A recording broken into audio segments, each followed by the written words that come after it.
Hai guys, selamat datang kembali di podcast Tubir.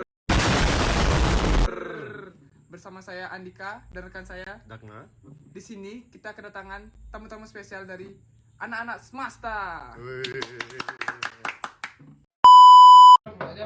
Kosong aja no, ya lucu dah. Ini BC Baiko, nak minum mana tadi Baiko? Bye, stres. Derek nih. Ini dia ketika bintang tamu kita adik-adik dari Smasta. Halo. Ada beberapa yang mengatakan kalau nggak kenal, maka kita nggak sayang nih.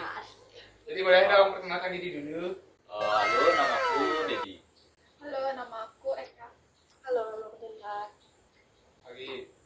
Bagaimana sih kabar kalian hari ini? Sehat nggak? Sehat dong. Udah makan dulu. Tuh. Selesai makan. Kamu gimana makan dulu? Bisa nanti nggak podcast ini? Bisa. Bisa ngapain? Dadah. Palingan disuruh sakit dong. Nah kalian kan dari Semesta nih. Iya. Ya, Semesta kan terkenal dengan event besar ya tuh loh.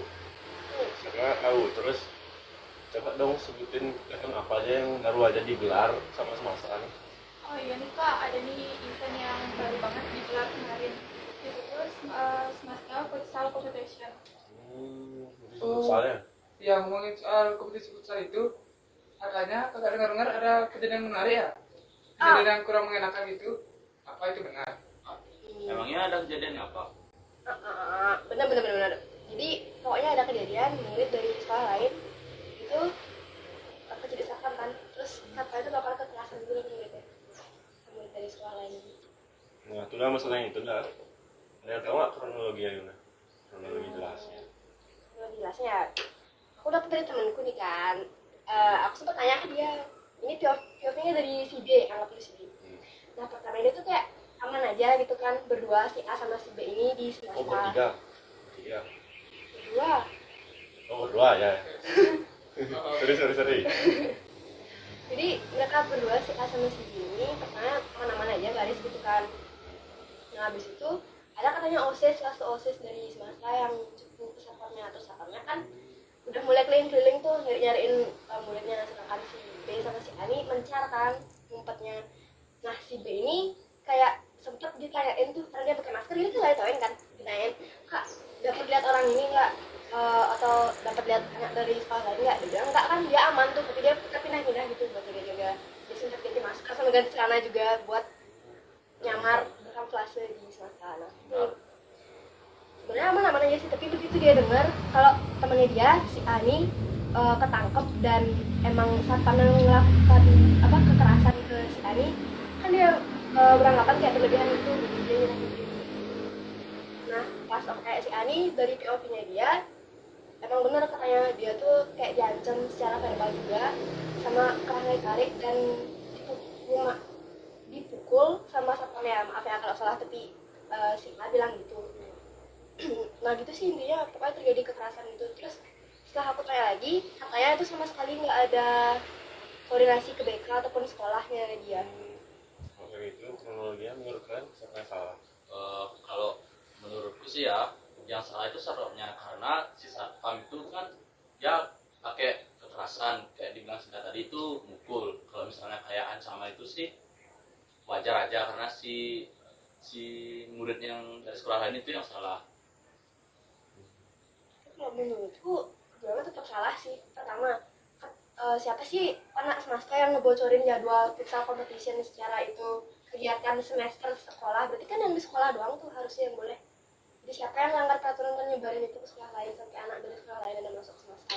Dan yang kedua, kenapa satpamnya tuh malah ngelakuin kekerasan itu ke anaknya dan enggak bawa anak itu ke BK lebih dulu buat dikoordinasiin sama guru bimbingan kesiswaan dari Ngobrol dulu lah ya. Ya.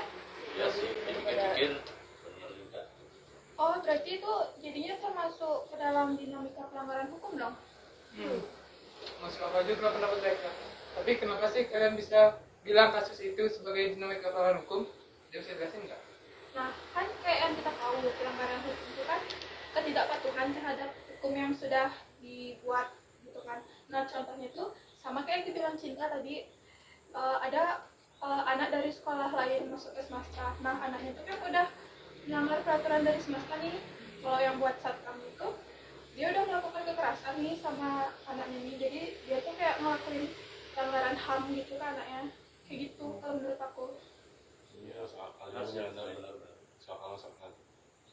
Nah, kan terlepas dari siswa yang masuk itu kan emang udah benar salah, terbukti dia melakukan pelanggaran hukum. Tetapi apakah satpam itu emang sudah seharusnya untuk memukul anak itu? Dan apa sih yang nyebabin satpam itu berani? Apakah dia merasa memiliki kewenangan?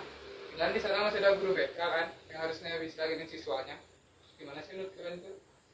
Menurutku sih seharusnya ya satpamnya itu nggak boleh, kalau bisa dibilang main hakim sendiri lah, sewenang-wenangnya dia lah, kayak melakukan kekerasan gitu. Dan mungkin aja sih satpamnya itu lakuin hal itu karena dia lagi kepancing emosi. Kecolongan mungkin ya gara-gara emosi. Bener. Mungkin dia ngerasa kayak Jadi kan tanggung jawab. seharusnya kan di sekolah tuh ada juga kayak struktur peran-peran itu kan Lembaganya kayak di masyarakat polisi. ya, Dan sebenarnya kan ini guru BK. Jadi ya mereka harusnya ke guru BK dulu kan. ya Itu dia masuk punya kalian. wewenang. Ya menurutku juga gitu sih, kayaknya emang lebih baik kalau misalnya ada masalah di siswa harusnya itu dibawa ke guru bimbingan kesiswaan dulu atau guru BK itu, daripada gimana ya yang nggak punya wewenang jadi kayak sewenang-wenang gitu, main hakim sendiri ke yang bersalah. Oke, pertanyaan terakhir nih. Terus pendapat kalian tuh, menurut pendapat kalian apa sih langkah-langkah yang dapat lembaga lakukan untuk menangani kasus tadi itu? Pendalaman karakter siswanya sih, kayak sekedar sosialisasi gitu mungkin guru-gurunya tentang biar kesadaran diri siswanya tuh lebih tinggi gitu lah, buat untuk nggak melanggar peraturan sekolah. Sama sebenarnya sih kalau emang ada apa-apa guru BK emang harus lebih cepat bertindak gitu, dan bagian dari lembaga yang lain yang belum tentu ada wewenang buat mengatur masalah itu kayaknya harus angkat tangan dulu, kayak nyerahin ke yang lebih berwenang gitu. Oh, Ya, biar ada komunikasi gitu ya. oh, bagus nih jawabannya Cinta. Tapi kan Cinta tadi baru nyorot ke siswanya aja. Kan satpamnya juga kesalahan tuh. Dan gimana sih sebenarnya yang diharuskan satpamnya tuh? Apakah harus dibimbing lagi oleh sekolah? Kan udah memukul tuh kan udah kayak kelewatan juga sih dia. Jadinya. Ya sih kalau dari menurutku gitu juga, satpamnya mungkin kayaknya emang harus diajak ngobrol gitu mungkin sama lembaga atau bagian dari lembaga yang lebih tinggi gitu mungkin Yang tentang berwenang gitu ya. kan siswa tuh beda-beda gitu karakternya, jadi nggak Ya. bisa main kasar terus gitu. Iya. Dan juga waktu itu kebawa emosi juga sih. ya Ya, mungkin ya. kayak kerasan gitu kan nggak baik juga. Siapa tahu ntar anaknya kenapa-napa, ntar sekolah juga nggak mau nanggung, sekolah aslinya nggak mau nanggung kan bahaya juga ya. Bisa nama sekolahnya juga tercemar gitu ya. Udah banyak ya pembahasan kita hari ini. Nah, dari pembicaraan kita tadi kan dapat disimpulin nih kakak sebagai host. Yang pertama kan ada emang permasalahan dari siswa luar yang masuk dan juga dari Pak Satpamnya yang memukul anaknya tuh. Ya, Nah itu kan sudah termasuk dinamika pelanggaran hukum. Dan seharusnya kita sebagai manusia memiliki akal sehat juga bisa menaati segala peraturan yang ada. Biar ya lebih tertib lah begini peraturan itu.